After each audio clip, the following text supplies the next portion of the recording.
Oke, selamat siang, selamat selamat sehat ya semuanya ya. Oke, saya buka dulu. Assalamualaikum warahmatullahi wabarakatuh. Om Swastiastu, salam nama budaya, salam kebajikan. Oke, untuk pertemuan yang keempat ini kita akan membahas bagaimana sih cara penulisan kaidah pemakaian huruf, baik huruf kapital, miring, tebal, dan bagaimana sih cara penulisannya, terus bagaimana penulisan kata, baik itu kata dasar, gabungan kata, pemenggalan kata, terus singkatan dan akronim. Ini bagaimana? Oke, kita mulai. Untuk yang pertama yaitu kaidah pemakaian huruf kapital, miring, dan tebal. Nah, ini saya mulai dari yang miring dulu ya, huruf miring. Huruf miring itu dipakai untuk menjelaskan judul buku, nama majalah, nama surat kabar yang dikutip dalam tulisan, termasuk dalam daftar pustaka. Nanti judulnya itu dalam daftar pustaka menggunakan huruf miring. Contoh, ini buku novel Salah Asuhan, ini nama majalah, ini nama surat kabar, ini judul buku yang ditulis dalam daftar pustaka. Ini seperti itu. Ini contoh-contoh penulisannya ya. Terus huruf miring dipakai untuk menegaskan atau mengkhususkan huruf bagian kata, kata atau kelompok kata dalam kalimat. Nah, contohnya apa? Huruf terakhir kata abad. Ya, ini saya tekankan yang D ya. Yang di D ini saya beri cetak miring, huruf miring, karena saya menegaskan huruf D yang berada di dalam kata abad adalah D itu. So, dia tidak diantar tetapi mengantar. Nah, ini menegaskan menggunakan kata huruf miring, maaf. Terus dalam buku ini tidak dibahas pemakaian tanda baca. Ini menegaskan juga. Ini buat lepas tangan juga, ini menegaskan ya. Dia nggak mau tanggung jawab, lepas tangan di sini maksudnya itu. Terus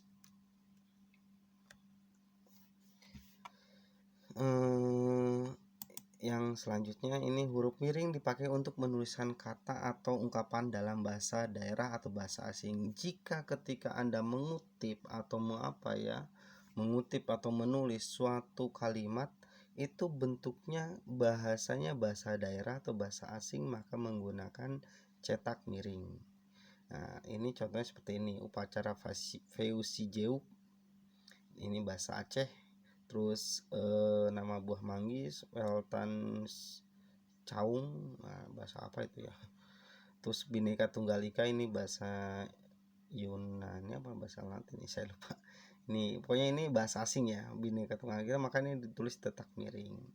Nah, ini huruf miring tidak digunakan bagi yang pertama nama diri, nama orang, lembaga atau organisasi dalam bahasa asing atau bahasa daerah tidak ditulis dengan huruf miring. Ini walaupun Udin ya, contohnya Udin itu nama orang, kan kayaknya Sunda banget ya.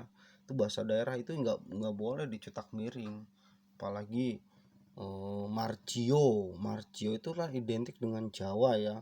Terus ditulis Marcio dicetak miring, itu tidak boleh. Selanjutnya, naskah dalam tulisan tangan atau mesin tik, bukan komputer, bagian yang akan dicetak miring itu ditandai dengan huruf garis bawah. Karena kalau dengan tulis tangan atau mesin tik itu tidak bisa menggunakan tulisan miring. Oleh karena itu menggunakan garis bawah atau underline ya. Terus yang ketiga, kalimat atau teks bahasa asing atau bahasa daerah yang dikutip secara langsung dalam teks bahasa Indonesia ditulis dengan huruf miring. Nah, contoh, ketika Anda mengutip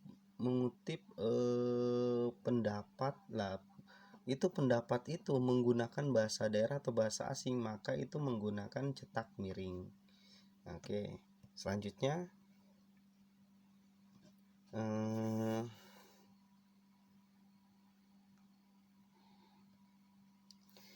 selanjutnya ini ada namanya huruf tebal.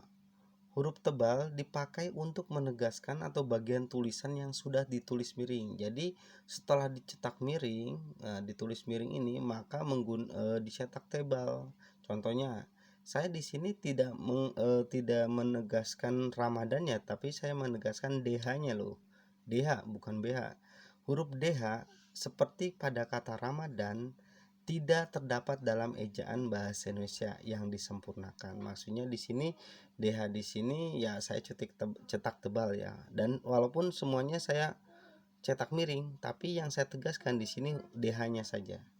Seperti sama yang di bawah, ora et labora ini sama. Terus huruf tebal dipakai untuk menegaskan bagian karangan seperti judul buku, bab dan subbab.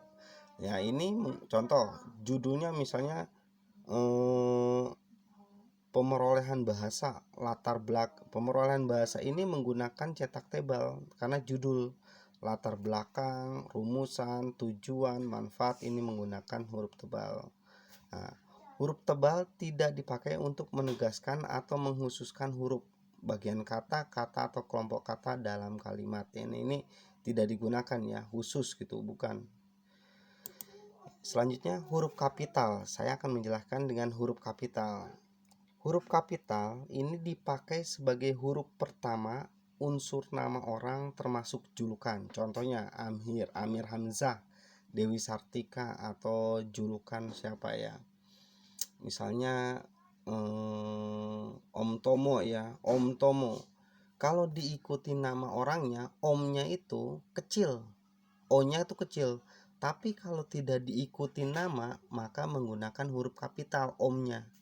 Contoh ya, Om kasih tahu ya, ini Om Tomo. Contohnya Om Tomo. Berarti kalau Om Tomo itu O-nya kecil, M kecil, T-nya kapital, Tomonya kapital, TO-nya tuh. T kapital, O kecil, M kecil, O kecil. Jadi kalau tidak diikuti nama baru Om-nya itu kapital. Selanjutnya huruf kapital dipakai sebagai huruf pertama nama orang yang merupakan nama jenis atau satuan ukuran. Contohnya, ini ikan mujair. Mujair ini aslinya nama orang, karena orang yang bernama Mujair ini dia yang menemukan ikan mujair. Tapi kalau di dalam ikan ya, ikannya ya kecil, ikan mujair, M-nya menjadi kecil, kecuali nama orang ya Mujair. Terus mesin diesel. Diesel ini nama orang. Tapi karena digunakan dalam nama jenis benda, maka menggunakan huruf kecil. Sama dengan ampere, ampere juga nama orang, volt juga nama orang ini. Terus huruf kapital tidak dipakai untuk menuliskan huruf pertama kata yang bermakna anak dari, seperti bin, binti, boru, dan fan. Ini huruf pertama kata tugas. Contohnya Abdurrahman bin Zaini. Binnya itu ya huruf kecil, B-nya ini sini kecil. Ya sama yang bawah juga, binti, bin, dari, dan sebagainya. Nah ini PUEB 2015 menambahkan penjelasan termasuk julukan, misalnya Jenderal Kancil dan Dewa Pedang. Nah ini julukan ya, ini julukan Jenderal Kancil, julukannya Jenderal Kancil. Dewa julukannya, pedangnya namanya Dewa Pedang. Ini serta penjelasan yang bermakna anak dari. Catatan kedua, ini kedua tambahan ini tampaknya bertujuan untuk memperjelas pedoman sebelumnya, pedoman yang tadi yang sudah saya jelaskan di slide sebelumnya. Soalnya huruf kapital dipakai pada awal kalimat dalam petikan langsung. Ini banyak semua orang salah pengertian ya. Setelah tanda kutip ini wajib huruf kapital. Mohon diperhatikan, nanti ketika Anda membuat skripsi kalian harus bisa ini, jangan salah. Nanti dia aja, yang ngajarin bahasa Indonesia siapa? Ternyata Om Tomo. Nah Om Tomo emang nggak ngajarin, padahal udah diajarin kayak gini gitu ya. Nih contoh, adik bertanya, tanda kutip kapital, kaknya kapan kita pulang. Nah ini sebelum tanda kutip terakhir yang di akhir kalimat ini berilah tanda baca dulu, baik itu tanda tanya, tanda seru, titik, koma, dan lain sebagainya. Wajib menggunakan maaf, wajib didahulukan tanda baca yang titik, tanda seru, tanda tanya, koma, dan lain sebagainya. Ini yang kedua, ini seperti ini, berhati-hati, koma nak, tanda seru dulu kan, ini juga sama, ini juga koma dulu, ini titik dulu, ini semuanya sama. Tanda baca yang ada di titik, koma, tanda seru, tanda tanya, dan tanda lain sebagainya. Oke. Selanjutnya, huruf kapital dipakai sebagai huruf pertama setiap kata nama agama, kitab suci, dan Tuhan, termasuk sebutan dan kata ganti untuk Tuhan. Ini contohnya dalam kitab suci, dalam agama ya, Islam, Kristen, Al-Quran, dan sebagainya inilah. Nah, seperti ini. Nah, ini kata ganti Tuhan, contoh ini. Allah akan menunjukkan jalan kepada hambanya. Nya ini merujuk kepada Allah, makanya N-nya ini menggunakan huruf kapital. Sama dengan ya Tuhan bimbinglah hambamu. Mu-nya ini ya merujuk ke Tuhan. Engkau-nya juga sama, engkau-nya merujuk ke Tuhan, ini juga menggunakan huruf kapital. Selanjutnya, huruf kapital dipakai sebagai huruf pertama unsur nama gelar kehormatan, keturunan, keagamaan, atau akademik yang diikuti nama orang, termasuk gelar akademik yang mengikuti nama orangnya. Contoh ini ya, Sultan Hasanuddin, Mahaputra Yamin, dan sebagainya nih. Beda dengan Om Tomo. Misalnya Om Tomo ya. Kalau Om Tomo berarti O-nya kecil karena itu bukan nama kehormatan. Itu hanya nama julukan ya. Nah, Pak itu kan keturunan ya, keturunan sama julukan beda nggak? Keturunan ada nggak ya nama, ada juga kan apa ya namanya tuh, keturunan tuh anak ya, anak terus apalagi ya, bukan nama keturunan om itu tapi nama julukan, nama sapaan ya kalau yang lebih identiknya itu. Ini kalau menggunakan kehormatan, nama gelar kehormatan, keturunan, keagamaan, atau akademik, maka menggunakan huruf kapital. Selanjutnya, huruf kapital dipakai sebagai huruf pertama unsur nama gelar kehormatan. Ini sama seperti tadi, yang mulia. Contohnya, yang bebeb gitu ya, yang bebeb siapa gitu. Ini dijelaskan. Terus ini saya lewati saja dah.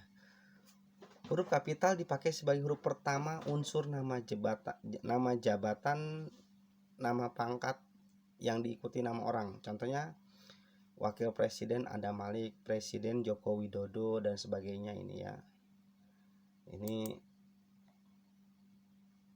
Huruf kapital dipakai sebagai huruf pertama nama bangsa, suku bangsa, dan bahasa. Contohnya ini Indonesia, bangsanya B-nya kecil, Indonesianya kapital. Suku Dani, S-nya kecil, Daninya, D-nya kapital. Bahasa Bali, B-nya kapital.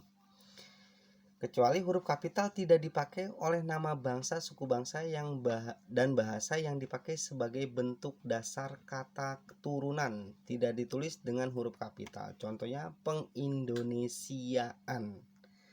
Walaupun Indonesia itu nama bangsa, tapi karena mendapatkan imbuhan peng, maka Indonesianya menjadi kecil. Sama dengan ini, ke Inggris-Inggrisan, ke Jawa-Jawaan, ke Sunda-Sundaan, ke Batak-Batakan, dan sebagainya. Ini tidak boleh menggunakan huruf kapital. So, huruf kapital dipakai sebagai huruf pertama nama tahun, bulan, hari, dan hari besar. Tapi kalau nama tahun, bulan, harinya ini ya, yang saya maksud di sini ya, ininya masih menggunakan huruf kecil. Nah, yang kapital itu ini nama-nama harinya, nama tahun, nama tarik, ini nama bulan juga sama ya. Ini terus huruf kapital dipakai sebagai huruf pertama unsur nama peristiwa sejarah. Contohnya konferensi Asia Afrika, Perang Dunia, proklamasi, dan sebagainya. Nih, kecuali huruf pertama peristiwa sejarah yang tidak dipakai sebagai nama tidak ditulis dengan huruf kapital. Contohnya, karena ini menggunakan imbuhan mem, ya intinya gitu aja. Kalau menggunakan imbuhan, maka tidak menggunakan huruf kapital. Contoh ini juga merdeka ya, kemerdekaan. Ini juga menggunakan imbuhan dan akhiran, ini juga imbuhan dan akhiran. Pak, kalau perang dunia, perlombaan senjata membawa risiko pecahnya perang dunia. Kok perangnya nggak perang dunianya nggak kapital? Karena ini bukan termasuk peristiwa sejarah, ya. Ini hanya sebuah peristiwa. Ya gimana ya, intinya itulah ya. Ya.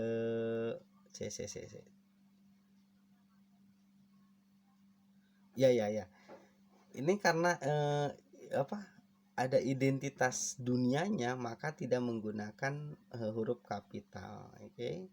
Untuk selanjutnya ini ada huruf kapital dipakai sebagai huruf pertama nama geografi. Contohnya Jakarta Timur, ada timurnya ya. Ini nama geografinya.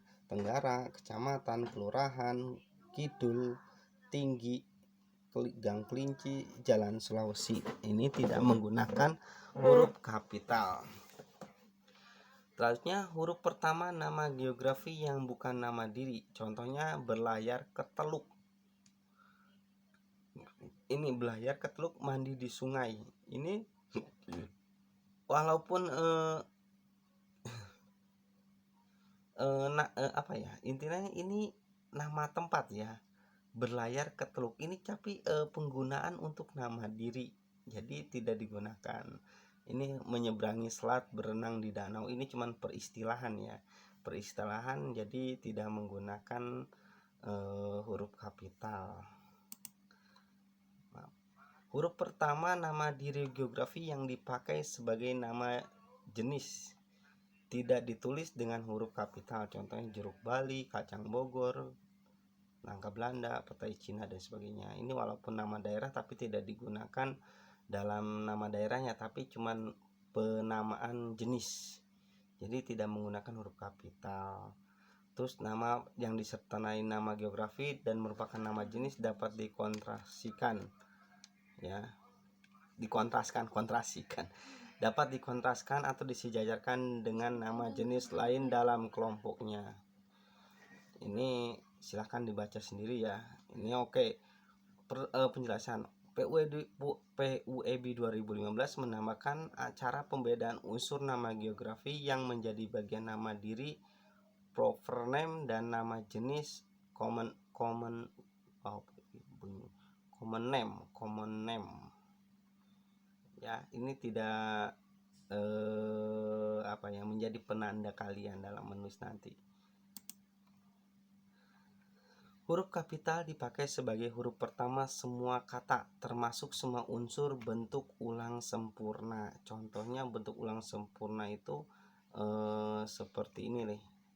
Perserikatan bangsa-bangsa. Ini berarti B-nya kapital semua. Karena ini bentuk ulang sempurna yang tidak dikurangi, ada yang tidak dilebihkan. Ya.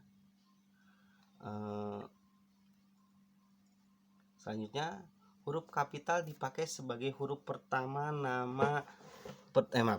huruf kapital dipakai sebagai huruf pertama setiap kata. Ini termasuk unsur kata ulang sempurna di dalam judul buku, karangan, artikel, dan makalah seperti serta nama majalah dan surat kabar, kecuali kata tugas seperti di, ke, dari, dan kan, yang, dan untuk, yang tidak terletak pada posisi awal. Nah, ini contohnya saya telah membaca buku dari AV. Ini judul bukunya ya. Seharusnya ini menggunakan tanda kutip ini. Tanda kutip dari Ave Maria ke jalan lain ke Roma, tanda kutip. Tulisan itu dimuat dalam majalah Bahasa dan Sastra. Ini contohnya ini ya.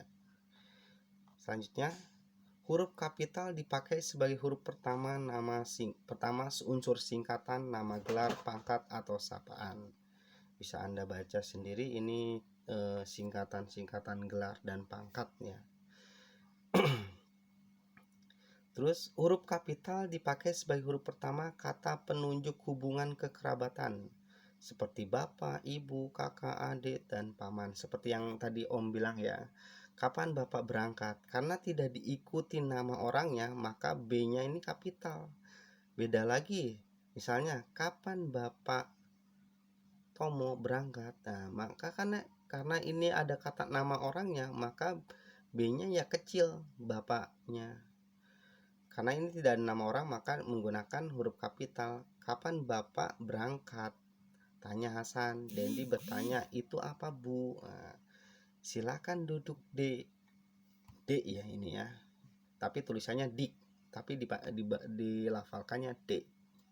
Dan sebagainya. PUEB 2015 menambahkan penjelasan penulisan kata atau ungkapan lain yang digunakan sebagai penyapaan ditulis dengan huruf kapital. Misalnya kutu buku, ini sapaan juga. Istilah kekerabatan berikut bukan merupakan penyapaan atau pengacuan. Misalnya, kita harus menghormati bapak dan ibu kita. Kok ini bapak dan ibu kitanya kecil sih, Pak? Nah, karena di sini ada kata kita, ya. Ada kata kita, maka ini diikuti bapak dan ibu, kecuali kita harus menghormati bapak dan ibu. Titik. Nah, maka B sama I-nya menggunakan huruf kapital. Karena ini diikuti kata kita, maka menggunakan huruf kecil. Sama yang bawahnya juga, semua kakak dan adik saya. Nah, ini karena ini diikuti kata saya, maka kakak dan adiknya menjadi huruf kecil. Oke. Terus kata ganti Anda ditulis dengan huruf awal kapital. Misalnya, sudahkah Anda tahu siapa nama Anda? Ini juga huruf kapital ya. Anda itu Anda. Anda itu pengganti nama orang. Terus selanjutnya penulisan kata. Kita masuk ke subjudul yang berikutnya, penulisan kata. Kata dasar ditulis sebagai satu kesatuan. Maksudnya apa? Kata dasar itu kata yang tidak mendapatkan imbuhan, akhiran, atau embel-embel lainnya. Jadi dia tuh berdiri sendiri. Contoh ya, kantor. Kantor itu kan tidak ada timbuhannya ya, imbuhan atau akhiran atau sisipan di tengah-tengah tidak ada. Kantor, pajak juga sama, penuh sesak. Nah, ini tidak, karena ini kalimatnya berdiri sendiri.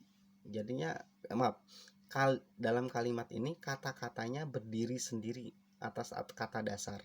Kantor, pajak, penuh sesak. Nah, ini. Imbuhan, awalan, sisipan, dan akhiran serta gabungan awalan dan akhiran ditulis serangkai dengan bentuk dasarnya. Contoh, berjalan, maksudnya tidak ada spasi di sini. Berkelanjutan, mempermudah. Ini maaf saya ya, ini P-nya harusnya hilang. Nanti kita akan pelajari di pertemuan berikutnya. Terus gemetar, lukisan. Ini karena dia mendapatkan imbuhan dan akhiran dari kata-kata ini, maka kata dasar dan kata imbuhan dan awal akhirannya digabung, tidak dipisah. Imbuhan unsur asing seperti isme, man, wan, atau wi ini ditulis serangkai dengan bentuk dasarnya. Contohnya sukuisme. Seniman, tidak ada spasi atau tanda strip. Ya. Contoh suku, strip, isme itu tidak boleh. Seharusnya digabungkan. Terus bentuk terikat tertulis serangkai dengan kata yang mengikutinya. Contoh ya, adi busana. Ini juga digabung, adi busana. Terus aerodinamika, berarti aerobik digabung, mancanegara juga digabung. Ini kalau dalam PUEB ya. Terus bentuk terikat yang diikuti awal kapital atau singkatan yang berupa huruf kapital dirangkaikan dengan kata hubung. Nah, contohnya ini strip, pan-afrikanisme, pro barat, anti PKI, non Indonesia. Ini contohnya ini. Terus bentuk maha yang diikuti kata turunan yang mengacu pada nama sifat Tuhan ditulis terpisah dengan huruf awal. Contoh maha pengasih, maha penyayang, ini dipisah. Terus yang selanjutnya kata ulang. Kata ulang adalah bentuk ulang ditulis dengan menggunakan tanda hubung strip. Ya, ini strip. Biasanya mahasiswa banyak yang ngechat ke saya tuh suka lupa ya. Pak, anak-anak nggak pada masuk. Jadi dia ngechat sayanya anak, nggak spasi anak. Tidak menggunakan tanda strip. Anak-anak. Mungkin menurut dia sih baku, padahal yo salah ngono. Terus bentuk ulang gabungan kata ditulis dengan mengulang unsur pertama. Contoh surat kabar. Jadi surat kabar. Kapal barang, kapal barang. Ini contohnya ini ya. Bila bentuk ulang diberi huruf kapital, misalnya pada nama diri, nama lembaga, dokumen, atau judul buku majalah, bentuk ulang sempurna diberi huruf kapital pada huruf pertama tiap unsurnya. Sedangkan bentuk ulang lainnya hanya diberi huruf kapital pada huruf pertama unsur pertamanya. Contohnya ini, asas. Asas yang kedua ini tidak menggunakan huruf kapital, ya. Walaupun inti yang pertama ini menggunakan huruf kapital, tapi yang selanjutnya tidak usah menggunakan huruf kapital. Sama seperti ini yang bawah juga. Terus yang selanjutnya gabungan kata. Nah, ini gabungan kata ada gabungan kata itu unsur apa ya? Gimana ya saya kata majemuk ya. Kata majemuk tuh kata yang terdiri dari dua kata atau lebih ya, tapi mempunyai makna satu. Ya, ini contohnya duta besar, kambing hitam, persegi panjang. Kan intinya satu maknanya. Kambing hitam berarti provokator, duta besar ya ke duta besar nama orang ya apa ya? Nama ya istilahnya nama jabatan ya. Terus persegi panjang ya intinya itu kotak panjang, kotak gitu ya. Ini terus gabungan kata yang dapat menimbulkan salah pengertian ditulis dengan membubuhkan tanda hubung. Contohnya anak istri pejabat, anak istri pejabat. Maksudnya apa? Anak dan istri pejabat. Beda dengan anak istri pejabat. Anak dari istri pejabat, anak istri dari pejabat. Maksudnya ini ya. Bisa Anda baca sendiri ini. Kalau saya jelaskan panjang kali lebar, kali tinggi juga. Selanjutnya gabungan kata yang penulisannya terpisah tetap ditulis terpisah jika mendapat awalan atau akhiran. Contohnya bertepuk tangan, menganak sungai, garis bawahi. Ya ini menggunakan digabung aja katanya, nggak usah dipisah-pisah ya, walaupun mendapatkan awalan atau akhiran. Gabungan kata yang mendapat awalan dan akhiran sekaligus ditulis rangkai. Contohnya dilipat gandakan, menggaris bawahi. Karena ini tadinya kan ini si garisnya kan nggak mendapatkan awalan, tapi kalau sudah mendapatkan awalan dan akhiran maka digabung, penghancur leburan. Nah ini juga sama. Gabungan kata yang sudah padu ditulis rangkai. Contohnya olahraga, padahal, peribahasa, kosakata, wiraswasta dan sebagainya. Wirawasta.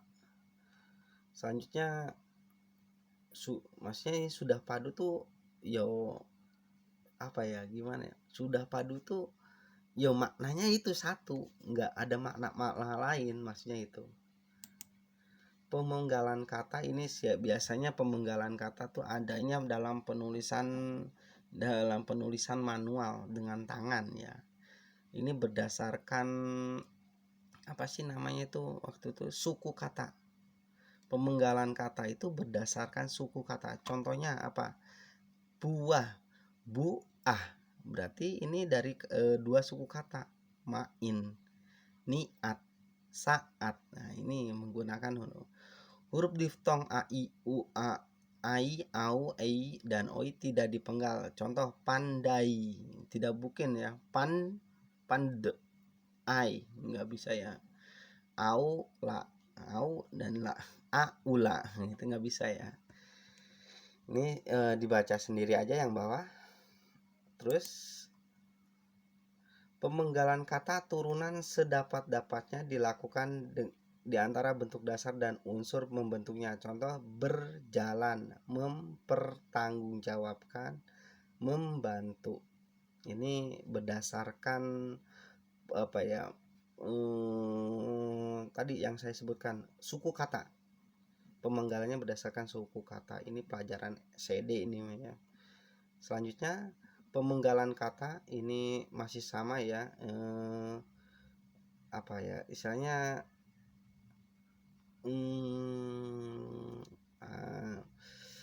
pemenggalan kata itu berdasarkan suku kata aja gitu deh, gampangnya gitu ya. Kalau ini sekarang singkatan dan akronim. Singkatan nama orang, gelar, sapaan, jabatan, dan pangkat diikuti dengan tanda titik pada setiap unsur singkatan. Nah, seperti tadi di awal saya menjelaskan Widya Tri Utomo M titik PD titik. Jangan lupa ya, kalau kalian juga space S titik Pisio titik. Pesi apa Pesio apa? Kalau gelarnya saya psikologi itu saya psikolog. Pesi kayak nggak salah ya. PSI titik. Jangan lupa menggunakan tanda titik di akhir nama gelar ya. Terus singkatan yang terdiri atas huruf awal setiap nama kata lembaga, pemerintahan dan ketatanegaraan, lambang pendidikan, badan organisasi, serta nama dokumen resmi ditulis dengan huruf kapital tanpa tanda titik. Terus singkatan yang terdiri atas huruf awal setiap kata yang bukan nama diri ditulis dengan huruf kapital tanpa tanda titik. Singkatan yang terdiri atas 3 huruf atau lebih diikuti dengan tanda titik juga sama ya. Singkatan yang terdiri atas 2 huruf yang lazim dipakai dalam surat menyurat masing-masing masing-masing diikuti oleh tanda titik. Lambang kimia, terus singkatan satuan ukuran, takaran, timbangan, dan mata uang tidak diikuti tanda titik. Contoh RP tidak ada titiknya ya.